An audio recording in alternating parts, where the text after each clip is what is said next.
I would like to jump in on how this will work. Obviously, we have a great panel here, quite a few folks. Guys, I would like to make sure that we keep our answers succinct so everybody can talk, and that, I know, don't give me that face, none of you. I know you all. All right. So this is the first time, I think, that we've really pulled together some of the newest accelerators in town, or, tech studios, so to speak.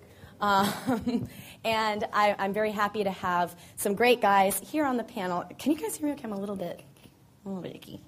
I don't know. That better? All right. So let's pull this up here. I'll just go down the line here, do some quick introductions. We have Paul Bricault with Amplify. You may also know him from Greycroft. We have Howard Marks, who co-founded Activision, and his accelerator is Start Engine. Mark Suster, you may know a little blog that he has, GRP Partners, and also Launchpad.la. We have former head of MySpace, Mike Jones, who now is running Science. And we have, which is an incubator. Did I say that? No. And then we have Dan Dato with Upstart.la. And Scott Sangster with Tech Coast Angels. So thank you for coming out, all of you. So a quick round of applause for our panelists.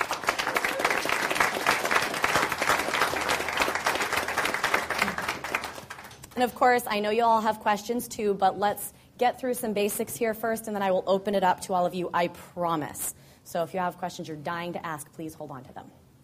So let's get started then. We're going to talk about, predictions for 2012 here in LA. I mean, look at this room. Look at how many fresh faces are in here. And look at all of you. I mean, we now have so many more ways to fund our startups in LA, and to have other companies come here to really get what they need and the support that they need. So, what should we make of all of these incubators? How do the people in the audience figure out what's right for them, and where do they go from here? What does this mean? Who wants to jump in first? I will. Okay. I think that I don't know everybody equally well, but I have worked with many of the people on this panel before, and they all are very skilled people. And I think it's a very individual choice. You have to feel where there's the best fit. I mean, Mike Jones knows his story. We at Launchpad.la talked to one of the companies that was talking to Science, and we looked at it and we thought they had the right skills really to help the entrepreneur in this particular case better than we did. And I guess Mucker Lab isn't here today, right? So right. Mucker Lab is another, I think, great accelerator in town. There was another company we were talking to, and the guys said to me that they felt some of the attributes of Mucker maybe was a better fit, and we looked at it and we agreed. I think spend time with the individuals involved with the program, find out where it's the best fit for you as an individual, and I think you really can't go wrong. There's a lot of hand-holding going on, and ultimately your goal is to lead up in the funnel to hopefully then raising more capital and building a business.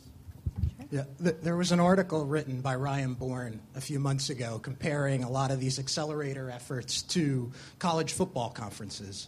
But the way I think about it is more like how you would choose a school. It's not about a conference. And you're going to go and visit. You're going to interview. You're going to meet a coach that you go, this is someone who can help me develop, who has the skills to help me do what I want to do and what I want to achieve. And that's going to be different for a lot of different companies. Some companies are going to be looking, going, hey, I don't even have a product or an idea yet. I'm really pivoting around, looking for that and developing version 1. Someone else is going to be looking and going, I'm looking at access to capital. And each of the accelerators has a different character and a different personality. I know that Upstart.la is based on my personality and my co-founder's personality, and I think I see that from the folks up here as well. So I think there is something very well qualified for all of you. Come out and meet us. We're all really accessible. Is that one working? I'm Howard. I've been an entrepreneur for 30 years. And when I started in college as an entrepreneur, I didn't have an accelerator. We had no resources available to us. So I think that today it's a complete different game for everybody, especially for those entrepreneurs here in this room. You have the support of us, any of us here who can help you become successful. And ultimately, that's our goal. Our mission for our accelerator, our mission is to help LA become a top tech entrepreneurial city. That's all we care about. We want LA to win and win big. And so we're working really hard to figure out how we can get people to quit their jobs, become entrepreneurs, people who are in college, not to take jobs with Facebook and Google and leave town. We want them to stay in town and actually start a business, and so they can make a lot of money and then give their university a lot of money, which will help everybody. So there's a win-win situation here for everyone, and I want to make it clear that that is our goal, and I hope that the panelists share the same goal with me. Okay. Well, I'm going to throw in another one for you. All right. So, you know, we have all these new ways, you know, to get our companies off the ground here now. But what's going to happen with the funding environment this year in 2012? You know, there's a lot of talk about, well, all these companies are going to be graduating from all of your programs. What happens when they need to get money after that? What's going to happen with angels versus the seed funding versus Series A? You know, what does that climate look like in 2012? What should people be prepared for? Yeah, the market's always in flux. Everybody, I think there's been a lot of talk of late that, you know, oh, there's going to be a Series A crunch. You know, at one point they said there was a crunch at the earlier stage, at the angel stage, and now there's too many accelerators and too much early stage and not enough later stage. You know, it depends on the climate that's happening overall in the economy. It depends on any given point in time. It depends on the quality of the entrepreneur. If you have a great company and a great product, you have user traction, whatever sort of sector you're in versus an enterprise, consumer, gaming, social, whatever, you'll find funding. And I don't think there's a paucity of capital for great companies and great startups. The idea, I think it's far better, particularly at the stage that most of the people that are applying to startups like this, that there's more capital and more opportunities available for them, because doors will open up at the mid to later stage. Yes, there will be some companies that don't make it through a process of attrition, but you know, that's true for just about any other business in any other category. So, but just to get a data point, so 80% of all LP money, the people who invest in venture capital funds, 80% last year went to late stage. And in the first 6 months, it only went to 7 firms, none of them based in LA. And if you look at venture capital distribution, it is overwhelmingly skewed towards Silicon Valley and trending up massively in New York. And as it happens, if we just want to be factual, it has trended down in Los Angeles in terms of money from LA investing in LA, which is a great shame. So to Howard's point, like 3 years ago when we started Launchpad, we had one objective, was to make entrepreneurs feel like there's a community in LA that we're going to support you in LA. And I want to be clear, and I've said this many times, I'm a VC. That's my day job. Sam Teller, who's in the back, runs Launchpad. And I spend a day a week in the Launchpad offices at a minimum. It's very important to me. I'm going to work with those companies. But my job is a VC. And I want to spend time with any company at any of these programs because my goal is to find the best companies in Southern California and fund them. And overwhelmingly, our fund has skewed towards funding Southern California companies. You know, God willing, we'll have more funds that will do that. If I could just add, I think it's important to understand that there's an excess capacity for early stage funding in LA. A number of angels historically have been going up to the Bay to find deals. And so if you look at people who are active early stage investors in LA, their residence is here, but they're spending as much time as a lot of the entrepreneurs are going up to the Bay looking for deals. That's capital that is available here. The nice thing is also if you look at the kind of investors and participants in many of these, many of my fellow panelists' organizations here, they're bringing down capital from the Bay, which will increase the total awareness of opportunities in LA. So I think there's going to be, for the year one, a big push of additional capital. We'll see more deals getting funded. But I think we should be clear, which is we're also going to be generating a lot of really good ideas with well-prepared entrepreneurs who don't get funded. And then we're just iterating through. But they're going to be better qualified to go into the next startup or consolidate into the startups that do get funding. And we will be raising the overall level of management quality. And I think that is extremely important here for the long-term footing of LA vis-a-vis other cities. I want to give a story here.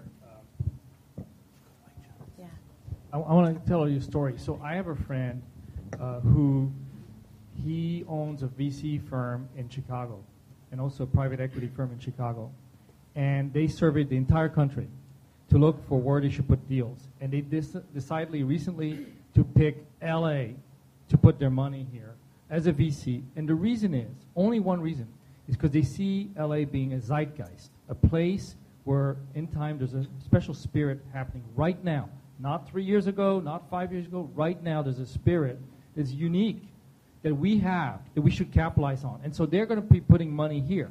So my view is, if we can put together us collectively as accelerators and incubators, good teams together, help them become successful, money will follow. So I'm not that worried. Yeah, of course, not everybody's going to get funding. That would be ridiculous to expect that. But the fact that money will follow good ideas is true. And New York is going through a huge explosion. We're just at the beginning of the cycle, which I think is better.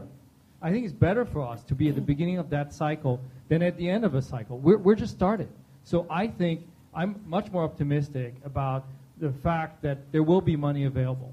Great, thanks, Howard. Go ahead, Jones. One thing I'd note is that, I agree with all that, that there's no doubt that everyone in this room, if you're starting a company, is on a race against time. And you need to move as fast as humanly possible, and you need to work harder than everyone else in this room, and you need to work harder and smarter than people doing the exact same businesses that you're doing up in the Bay Area who have access to like 10 times as much capital as you do. So if you're in LA, it's not really about whether there is or isn't a funding crunch in my mind. That will have some Uber effects, but if you come across great concepts and you put together a great team, you execute very efficiently, capital efficiently in a very, very short time frame, you prove your model very quickly, I think there's great rewards on the other end of that. But don't forget that you are in an absolute race, and everybody in the room is racing against you for whatever capital resources are here, and then everybody up north is racing against you as well, and they're probably better capitalized with probably more talented people.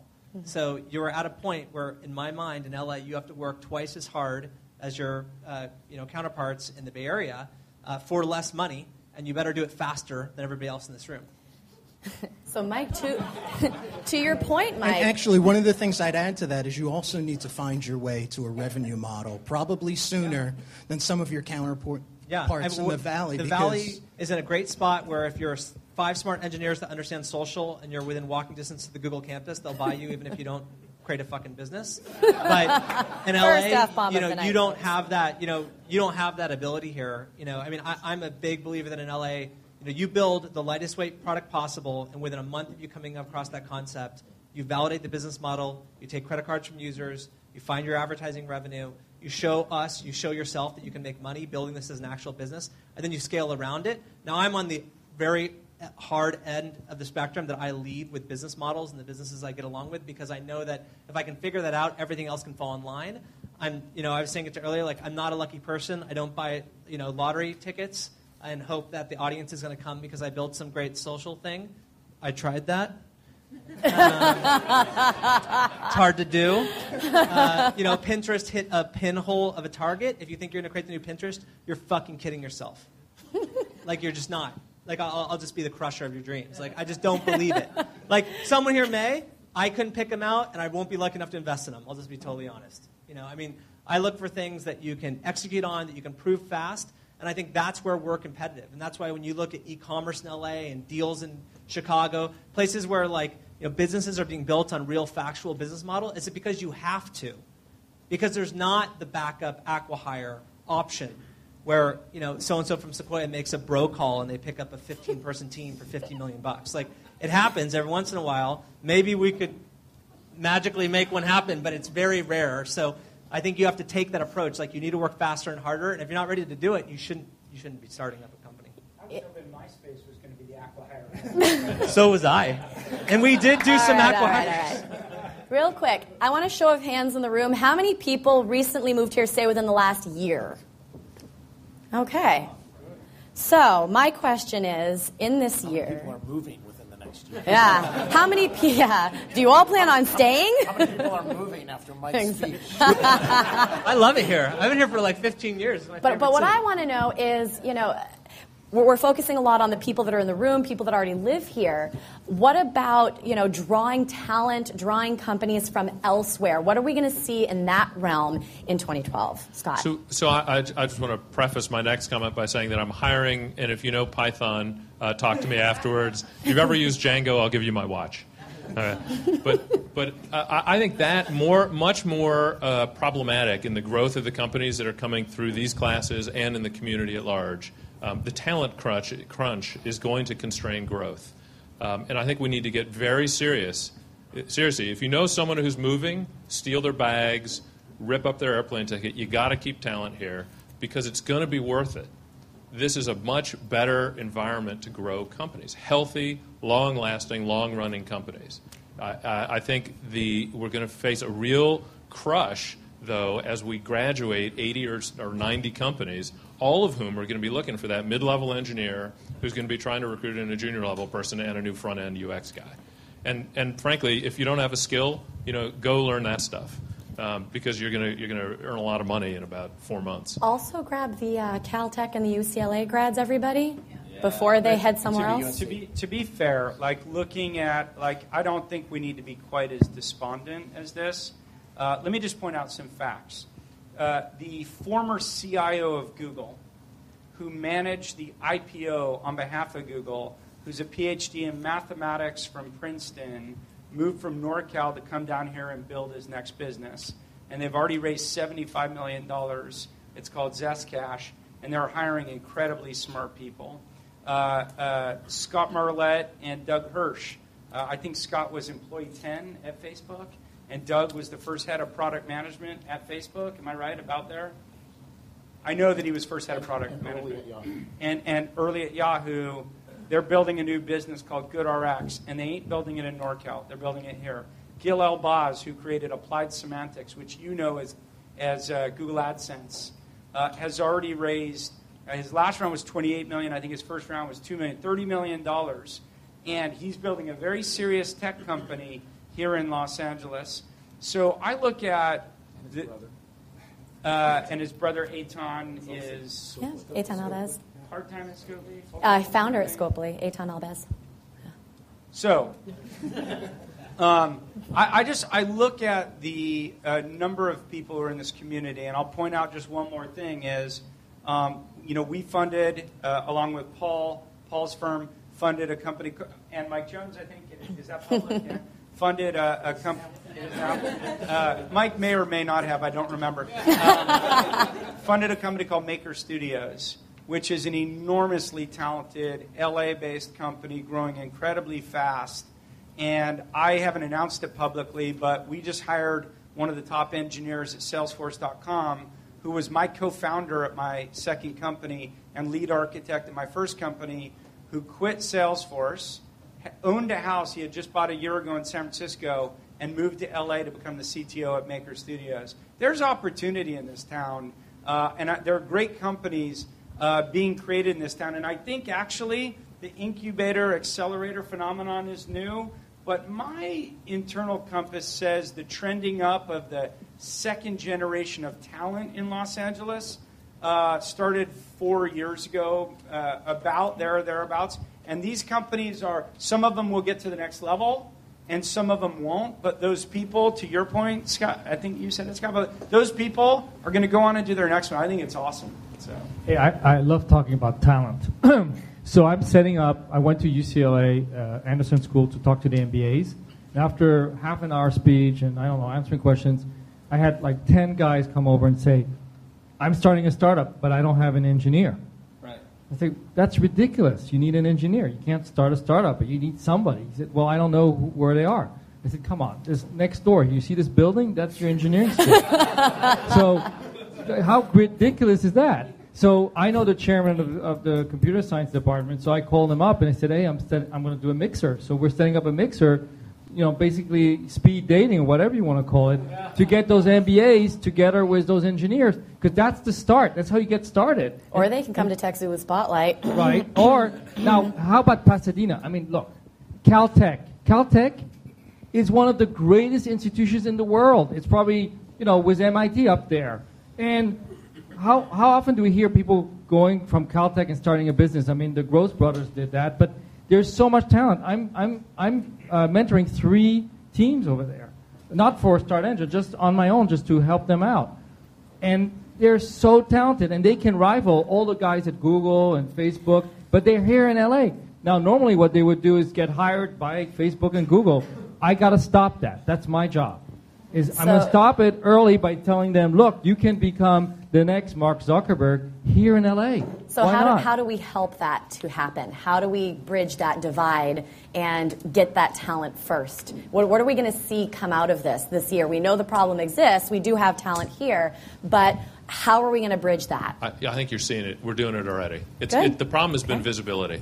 It's that nobody in the United States believes that there is the level of entrepreneurial activity and commitment that exists that we've seen in LA for over a decade until now. And now it is bright. The bright light is on this community, and I think actually a big piece of connecting good talent with startups is making it easier for them to find you.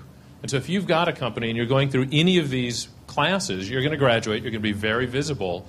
And that means that when you're graduating out of Caltech or the computer science department at UCLA, you're going to be more likely to take that first risk instead of the safe paycheck. Because if it doesn't work out in 3 months, you can find 50 other good opportunities to jump to, and that hasn't existed. Can I give you one idea, and perhaps you guys have resources that I don't have in terms of the access to universities. I was 2 weeks ago in Boston, and I was meeting with the leading early stage funds in Boston. And they've got Harvard and MIT in town, and all their talent's going to New York. And this is a recent phenomenon in the last 2 or 3 years. And by the way, not just New York, they're going to Silicon Valley, and probably more so. And so one enterprising former founder turned VC, Eric Paley, who runs a great fund called Founder Collective, doing early stage deals, and they funded a number of deals in LA also. He's teaming up with the governor and with the mayor to try and get internships between Harvard and MIT, part sponsored by the government. And his philosophy, and I tend to believe it, when you're at Harvard, and he was a Harvard undergrad, he's Dartmouth undergrad, Harvard MBA, but he said, when you're there, you just don't know about all these startups. And you're just focused on what you read about, Facebook, Zynga, Google, whatever. If you actually did an internship somewhere while you were at school and it exposed you to the startup community, you're probably more likely to say, I like those guys and I'm willing to take a risk. And I feel like somehow getting the connection, and I don't have the university connections here. I've tried. I haven't been very successful. I know you do also at SC. But if we could get more internships started with startups somehow, I think that would be a great benefit to us in keeping talent. So we have an organization here in LA called Students for Startups that was founded by John Scheipel, Darren Rush of Pose, Mike Gamarino from Beachmint. And this is an organization. If you have a startup company and you're hiring, whether you're hiring full-time or an intern, you can join Students for Startups for a small fee, and then they collectively buy tables at career fairs. So they're going to be at the UCLA Career Fair, which is, I think, in 2 days. They're going to be at the USC Career Fair next week. Yeah, and so this is an organization to try to help evangelize the startup opportunities on campus so that we can keep this talent going in there. The other thing I wanted to add on the subject of talent is there's a lot of people who are thinking about starting a company, searching for that technical co-founder. With science, these are people you worked with in the past. So if that's you and you're searching, go join one of these great startups that Mark talked about. This is a great way for you to get your team together. It might be a team that happens in 2 years. I've heard Paige Craig say a dozen times, come join BetterWorks. We'll train you to be an entrepreneur. Work 2 years for us. This is good advice. I mean, there's a lot of great energy to start that company, but if you're searching for that team, we're really trying to build a culture here, and part of that is go work at one of these other great startups with someone like Gil Albaz, and you'll learn a ton, and you'll meet great people. And then a year or two from now, you'll come out with a team that's amazing that will be fundable. Part of it's just access, because most of the people here don't recognize that there's an opportunity in LA. So I've been teaching at USC for 18 years. I continually get asked by students, where are there opportunities to work for startups? And there really historically hasn't been an obvious way. LA is known as sort of media, Hollywood. You want to work in that community. There's a great support system here in LA to do that. There hasn't been the level of support system that exists now in LA, which is part of the reason there's been this crop up and why we're doing Amplify, and all the people on the panel are trying to do accelerators to provide opportunities for people coming out of the educational students to have access. I mean, I'm going to the startup fair at USC next week as Amplify to basically try to recruit engineering students. I've been trying to convince Viterbi, which is the name of the engineering school at USC, forever to try to offer tracks in Python and Ruby, and just so that their students have better commercial opportunities when they come out of school. So Scott will hire them and give them his watch. And it's astonishingly how difficult it is to convince them to do things like that, where this is commonplace up north. So you're not teaching Python or Ruby at USC? Not as part of the curriculum, no. I mean, they're starting to basically. Say everyone should tweet that. And that's pathetic. I don't think they need to teach that. Those are easy languages. What they have to teach is engineering, the rigorous teachings, physics and math. Python is so easy. It's like, that's another panel. On one weekend, anybody can learn it. I disagree. They've been teaching engineering for a while, and the students don't have jobs when they come out because somebody like Scott says, "Are you qualified to work on Python?" And they say no. So it's next. So They actually do teach.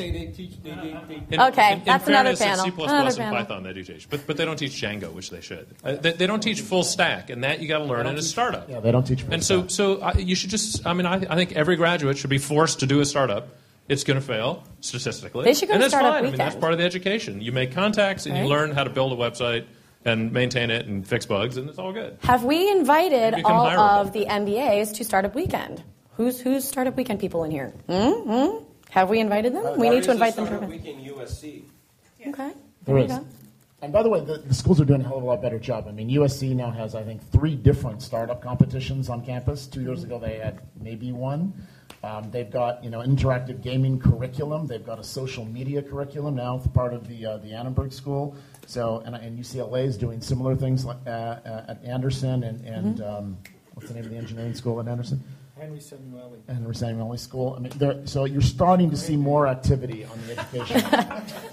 Long story short with Viterbi? this, though, guys. Long story short with the educational side, at least from what we've seen at TechZulu, is they're caught in their world just like we're caught in ours. So they don't realize a lot of times, just from the students we've talked to, that they can't even get involved. So we need to make sure they know that they can come out to our events. We should have students in here right now, and we don't. We all need to step up. We do have some. We do have some. But I want to move on to, we do have a couple, that's good. I want to move on, though, to let's talk about the industries that are really going, the verticals that are really going to crop up this year. I know that in terms of business models, we've heard a little bit about that from Mike Jones. Who else here wants to jump in terms of what new business models are going to be emerging here this year? What are some of the hot verticals that you're thinking about, or what types of apps? Like, what's LA going to be known for this year? I mean, I don't know what LA is going to be known for particularly. I mean, we don't look at it. What do you hope it will be known for? And not evil Hollywood with SOPA. I mean, high quality startups. I'm not focused on LA doing one particular thing. You don't say what is Silicon Valley good at or what is New York good at. As long as we're good at producing great companies, I'd be happy. Sure. I think personalization is a great theme. If you look at devices that measure biometrics like Fitbit and basic science, and that extends through anything that sort of tabulates or keeps score of your activities. I mean, Woolright's got a new startup called HiveMind, which is in the area of personal gaming. Obviously, all the identifieds and clouts and companies that are basically tracking score, I think that's going to extend into a lot of different other areas. I'm also long on sort of social commerce meets content. So Mark talked about Maker, but you haven't yet seen a real great convergence of the commerce piece and the content piece, and using content in a unique way to basically drive commerce sales. And online commerce has only scratched the tip of the iceberg. I mean, if you think about Amazon, it still only accounts for 0.05% of global commerce. That's tiny. Right?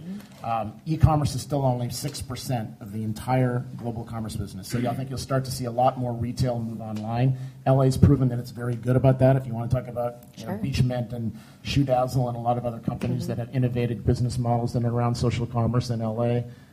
Also, and it's also long on sort of mobile gaming and mobile commerce. So what I'm looking for, and I haven't seen yet, I'm looking for some entrepreneurs who are so bold and audacious to try to destroy the Hollywood system and come up with something so disruptive. We need to do this in LA.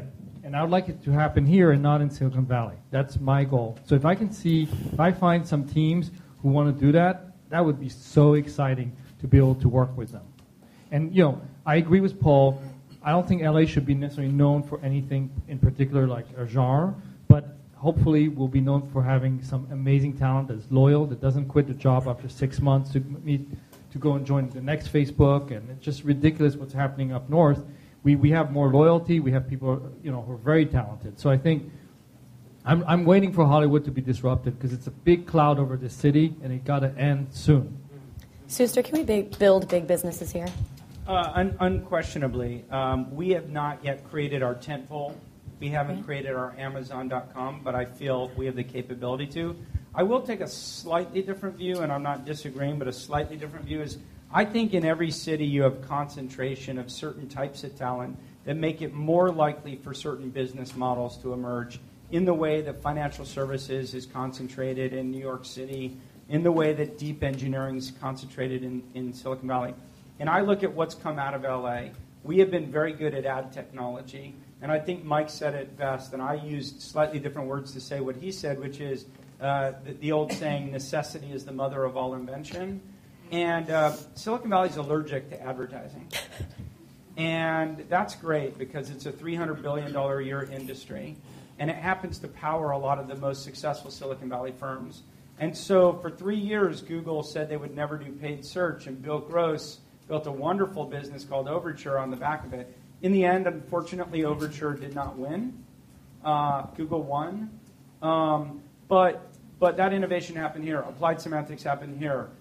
If you look at Price Grabber, Lower My Bills, Link Share, Commission Junction, Traffic Marketplace, Burstly, Rubicon Project, Adconian. If you look at New York, they do the same. It's AdMeld and Pubmatic and DoubleClick.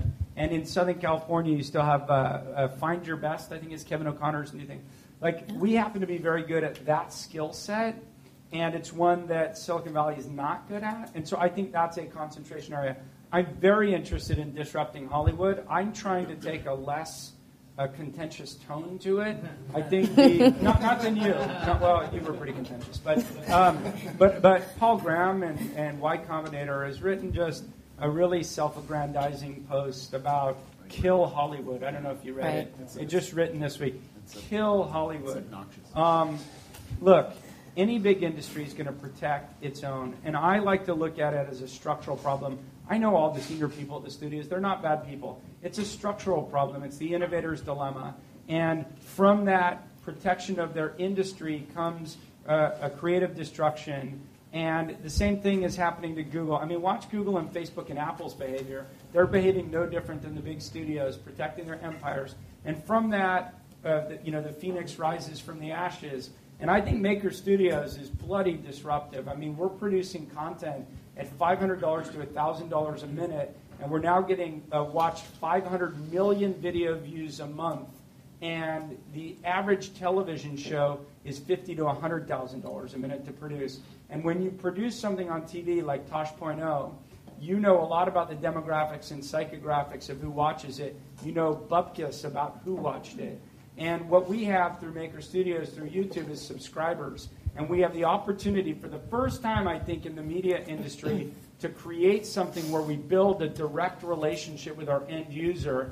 I think in some ways the analogy would be for me, and I'm not saying great or bad company, but Zynga now has a direct relationship with its companies where in Activision in the old days, because of the channel problems, you had to create on a cartridge, and then you kind of lost a little bit of control of who that end customer was. And I think that kind of creative destruction is great. It has to happen in LA.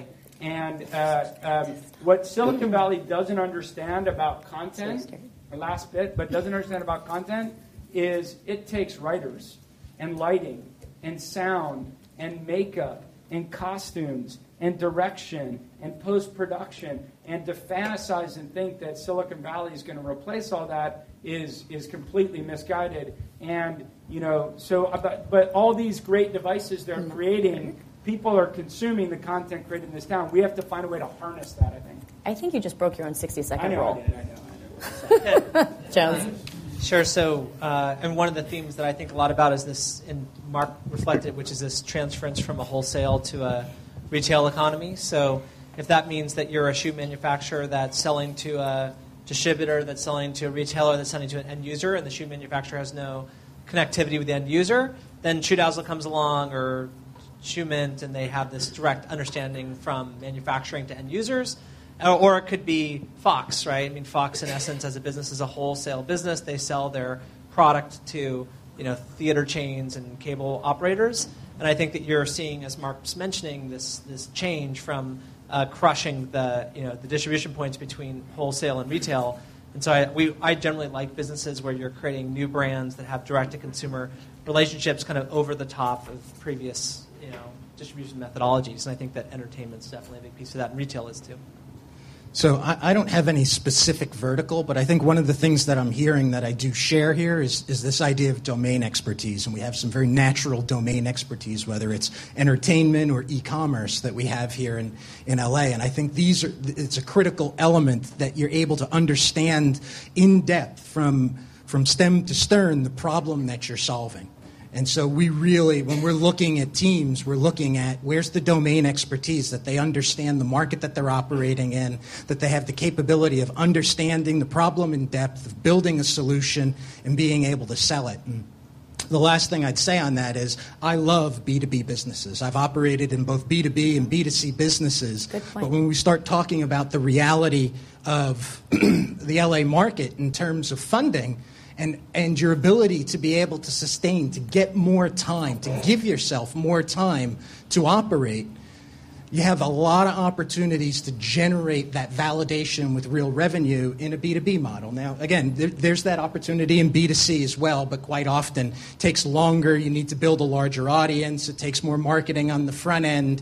And so those are things that we think about when we're looking at businesses. Did Mark use my time, or can I still? So I guess I have somewhat more grand and somewhat more modest hopes for this year. I hope that we learn. It's just that simple. We continually hear from entrepreneurs who don't understand what Shoe Dazzle did. They think it's curated merchandising. And so they come up with an incremental idea. It's curated advertising for ties. Or merchant, we misunderstand really what's going on behind there. I mean, and it's more than even just collapsing the value chain. It's capturing an enormous piece of the margin in that value chain, capturing customers and reducing churn over an impressive financial cycle. And it's I hope that we get entrepreneurs who fail, and then learn and do it again and fail. And if we can get everyone in LA cycled through once or twice in the next 18 months, that's a huge win. Because from my perspective, this is a 3 to 5 year game. And we're about building these mega companies that are based on big ideas. And and that's the difference I see between entrepreneurs in the Bay, is they've iterated through. And so when they're pitching their new business idea, it's not a, hey, we're going to sell it for $50 million. It's a, hey, we're going to change the fucking world, and this is a $5 billion exit. And that's what we need. We need bold thinking from innovative, creative people who aren't afraid to go out there. And we're not there yet. And I mean, so Tech Coast Angels, we had 1,004 companies apply for funding last year. It was a record application year. We introduced a C track. I mean, we're going all the way down to 50K up to 500K. We're aggressively looking for deals to fund. We did 30 deals. Oh, we haven't announced that yet, so forget that. Don't tell anyone. but I mean, that's ridiculous, right? And Are you trying to break Mark's record, Scott? Oh, yeah? Are you trying to break Mark's record? I could never break Mark's record. But you know what? Everybody is speaking French on the panel, but I'm the only French. And you, by definition, are going to be a bad investor. And I believe the reverse is also true. As an entrepreneur, if you're going to judge a VC based on brand, or based on how they treated you when they wanted to fund your company, you're not going to get a really good impression of who they are. And it's a marriage. And I like to say it's more difficult than marriage because there's no divorce clause when you take VC money. So. All right. Thanks. Which is quitting? Yeah, you quit or you have an early exit, and you're out. But it's not a great outcome. You just push the early exit button and you're... Who's next? Who's next? You get fired. You get fired is even Back easier. here. Hang on. No problem. Hi, thanks everybody. Joe Winke with Healthy Surprise. I was wondering, not advocating for this, but why is there such little federal money in startups? I mean, I'm sure we all heard of Solyndra, where this company got $600 or $800 million, and then went bankrupt, and it was a solar thing. But that $800 million wasn't. I mean, that would be a huge effect on the startup community if that was one deal that the government did. Why is there no money coming from Washington or even talking about that? Anybody? You're You holding should the write your mic. congressman and ask him. That's a great question. I have no idea. I'm not going to spend my time figuring it out, though. Yeah, but they're not investing. I mean, I will say that I got involved with a business in Singapore where they were, they do massive loans and if you go decide you want to put an office in Singapore, you can probably get a $2 million line of debt just by showing up with some engineers and idea. Australia right now is doing a bunch of that where you can get, I think it's 50% of your engineering cost rebated at the end of the year. If you want to go international, I haven't looked into U.S. financing. It just sounds like a long process to figure out. I would argue actually that there is an enormous amount of federal money already going to startups, and it comes in the form of tax breaks for investors who lose money. They spend a large sum there. There are economic zones in L.A. Believe it or not, you just don't want to be there, but it's not Santa Monica. But Actually, they spend money on that Venice. stuff. And I would never recommend anyone that they apply it. But if you're in different kinds of tech, the SBIR grants and there is money going in. But I think fundamentally, unlike Singapore, right? I mean, this is the government funds the DMV. Do you really want them funding startups? I mean, Yeah. But they do fund Solyndra. I'm not saying they should do it, but why do they do the one and not the other? We do Silicon Valley. because Solyndra hires lobbyists. Hire lobbyists. But we don't have lobbyists. Cool. Join Next the question. lobby.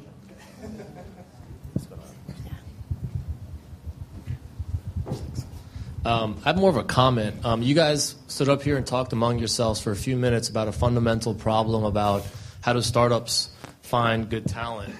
There's a room full of entrepreneurs in here. Did any light bulbs go off about how this could happen? Maybe some kind of new site, service, or something like that? I do panels and remind people that I'm hiring for Python. Actually, we're doing Let's talk. something at. A lot of developer groups, so come or participate. Well, we're doing something, by the way. We're doing a thing called parking lot at our accelerator, where if we meet a founder who doesn't have a co-founder, we go and try and help them. So we just did that. We had two guys who came from New Jersey.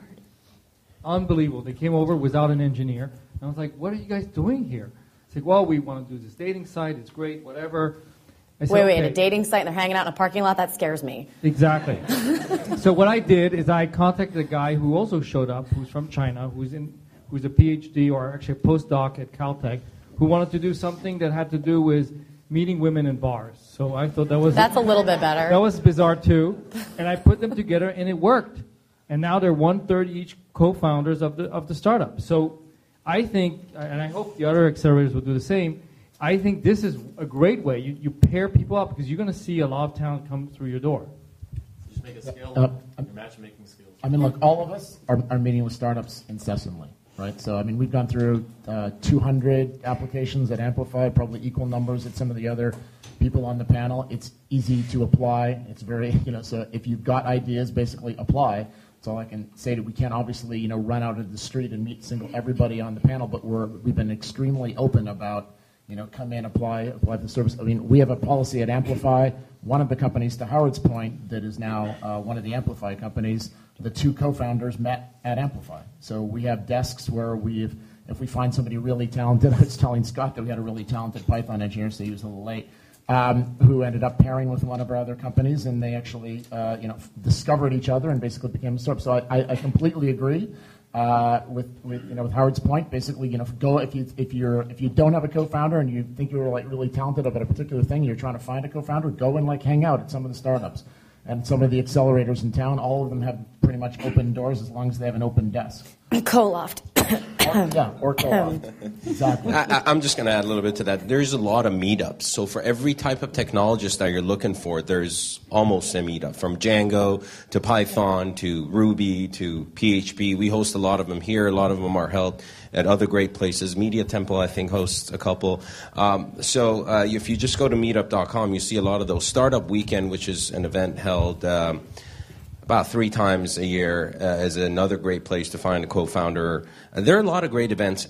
My best recommendation from what I've seen in the past 2 years is get involved in the community. The more involved you are in the community, the more people you meet, and the easier it becomes to find a co-founder. Yes. Well, one of the things I'd mention is that, I think that one of the amazing parts of being an entrepreneur is taking on just like really difficult challenges. And there's no doubt that hiring is a very difficult challenge, but as an entrepreneur, you have to get really good at it, right? I mean, recruiting and understanding how to manage people is part of just running businesses. And it's hard, and we can throw all these resources at you and say to do all this stuff, but the reality is, like, if you have the will, I think you're all going to figure it out. Because if you really want to start a company, trust me, you'll find your technical co-founder. Like, you'll go hang out at Starbucks at night and see some guy on a computer that's writing some code. I walked into, like, Coffee Bean, some girl was doing database, like, layouts, like, on the computer. I'm almost like, hey, I mean, it's hard for everybody. It's like, I've hired and fired thousands of engineers. Like, hey, I'd like to query that. And then hang out in the parking lot, apparently. You're going to go join that dating site, But it's hard. Like, being an entrepreneur is hard. And I just think, like, we can all talk about it, but it's hard, and if you really want it, you'll totally figure it out. Like, I believe that. If you can't figure it out, you probably shouldn't be an entrepreneur. I would say that I'm It's hard. It's hard for me. I mean, it's hard. I'm not that pro, like, meetup and meetups as a way to date technical co-founders. You shouldn't date your co-founder anyway. Sometimes it works, but I'm a very big proponent of what Co-Loft does.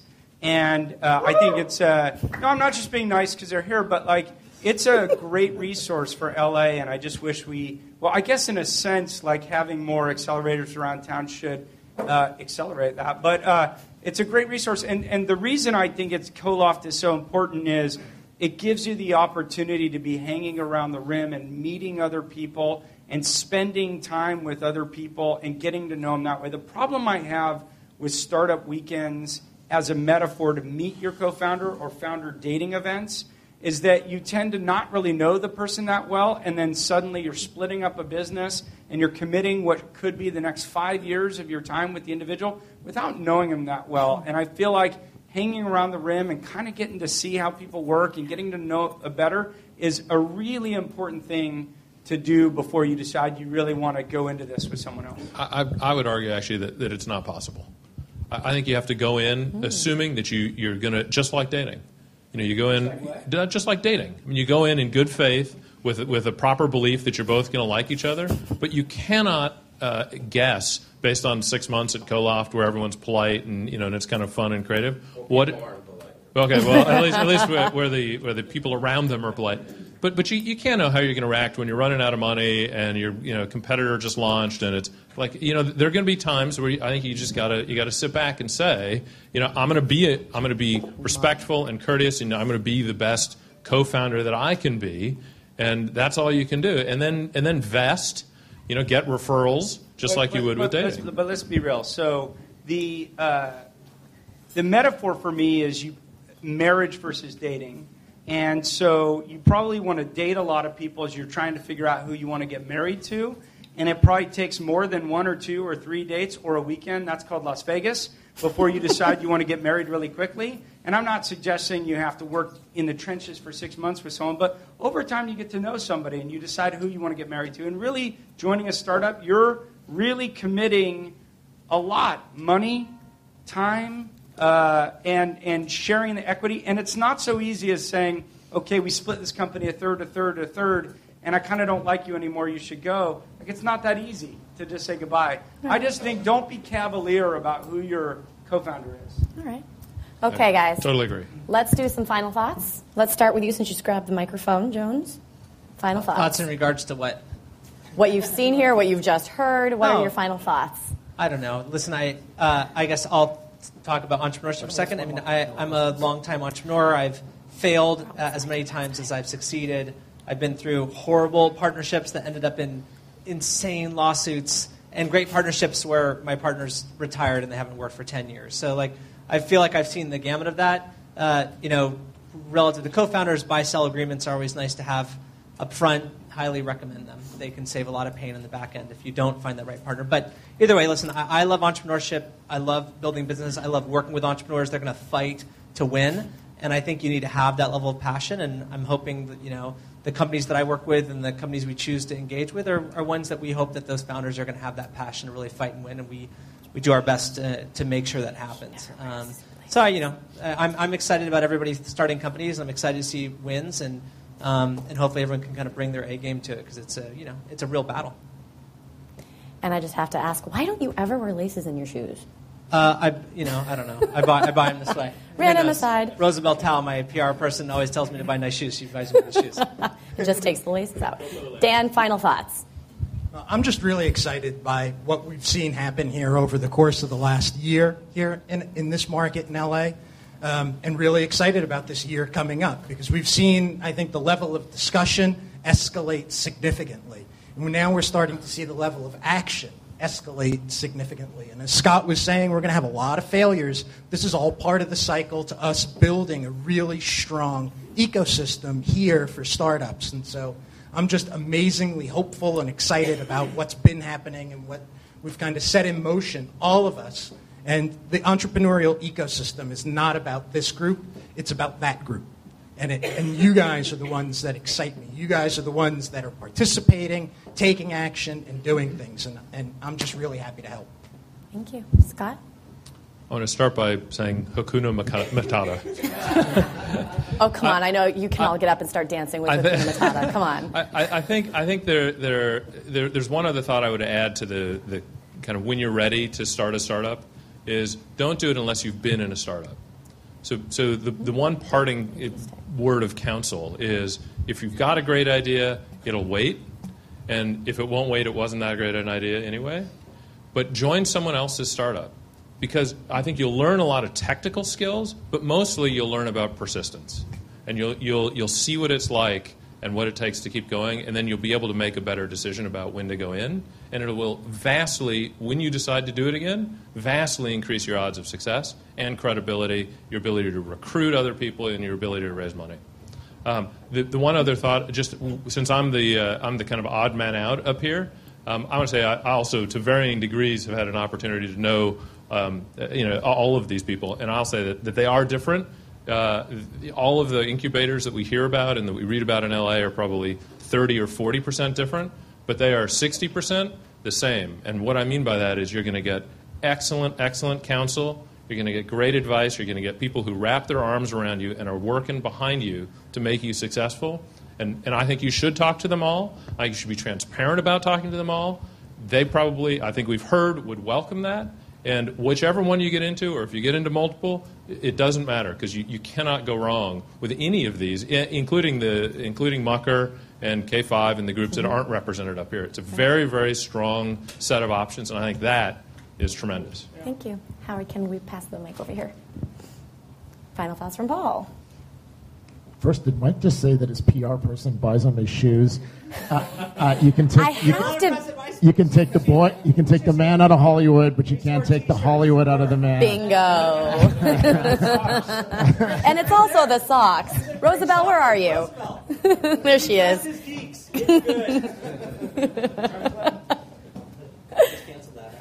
Is that your final thought, really, Paul?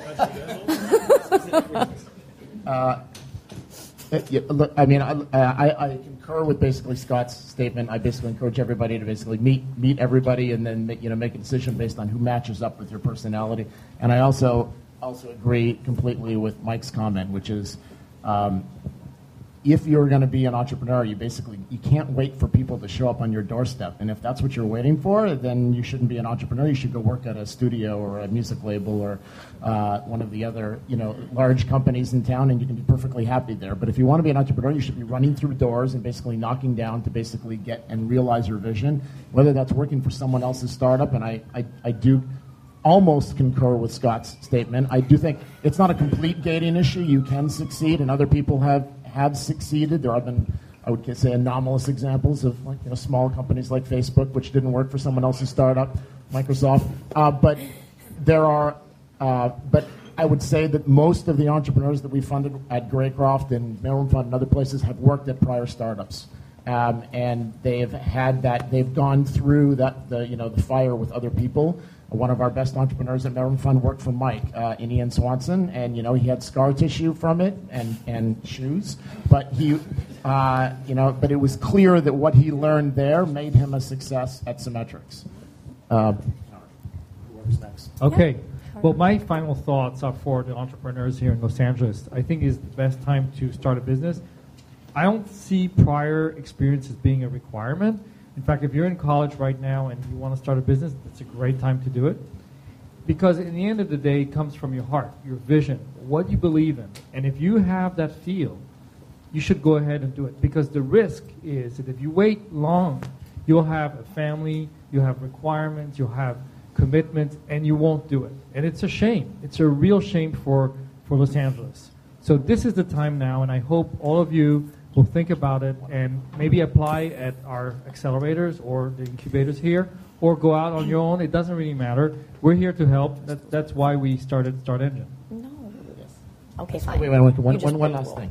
I think there's a whole specious argument about how LA is not Silicon Valley, and how can LA ever be Silicon Valley? And it's recurrent. It's in blogs. How can LA be better than Silicon Valley? It's an irrelevant conversation to me. So we are never going to be as big as Silicon Valley in tech. It's not going to happen. They have 50 years ahead of us, and foundational businesses like HP and many others, and Google and others more recently.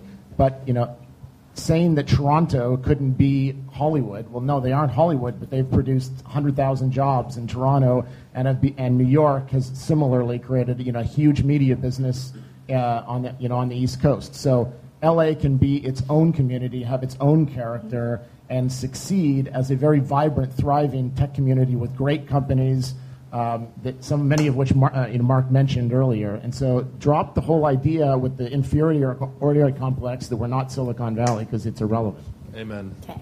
Final thoughts, Suster. Yeah, so first and foremost, I want to point out that I'm a venture capitalist. And what was that, Mark? Say what you're going to say it and say it again. See, he got it down. The reason I point that out is earlier today, someone asked me, they're like, oh, so you're a Launchpad guy, like, what do you do? And I said, oh, I'm a GRP. So what's GRP? It's a venture. I'm a venture capitalist. And my goal and my job is to fund the best entrepreneurs that I can find that are aligned with my vision and that I feel a good fit working with. And I'm not always the easiest character, as these guys can attest to, but someone who also feels a good fit for me.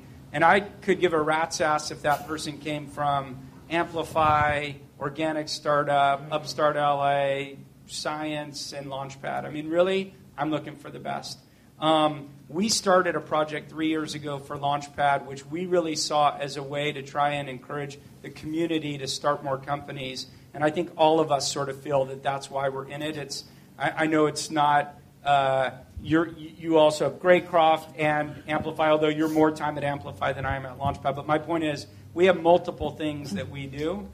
And I think all of our goal is to see more entrepreneurship in town. I will tell you, probably one of the best entrepreneurs that I've come across in the last year, and this will sound insincere, but it's meant to be sincere, is Sam Teller, who I've been working with over the last several months to build Launchpad. And whether you're part of one of the other accelerators or not, I'd encourage you to get to know Sam, get to know our companies. I mean, why don't some of our companies spend some time with everybody else? I would love to have cross-accelerator events and feel a sense of less competition. I just want to see everyone be as successful as they possibly can be.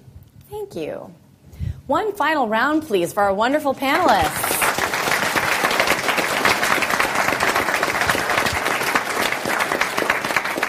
Really, really appreciate it. And to the point of everyone doing stuff together, South by Southwest Interactive is coming up. So for those of you who are brainstorming plans, have plans, talk to me. We are all organizing things at South by. So let's make an LA lounge happen at South by Southwest. Thank you to TechZulu and to Koloff. Thank you. All right, everybody. Thank you guys. Thank you guys so much. Once again, round of applause for Amanda for being such a great moderator for today, and to all these guys behind me. For those of you that don't know, I'm the founder and CEO of TechZulu. We host tons of events like this. We got an event next week called Spotlight.la Tech being held at Caltech. So those guys who were talking about, getting the academic with the business world, we're all about that. So thanks once again for all of you for attending. There's still some food and drinks left over, so have at it. Thank you so much.